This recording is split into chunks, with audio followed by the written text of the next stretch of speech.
Ayan po. Mag-alaga ako ng malunggay para kay April. Para sa iinumin niya. Tapos mamaya magluluto na ako. Ito mga talbos ng kamote po, oh. Ayan.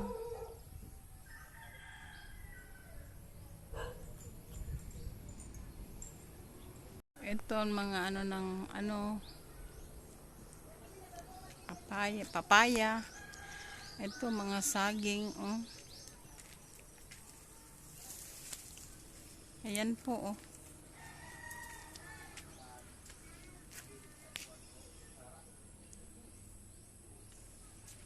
Mga bunga ng saging.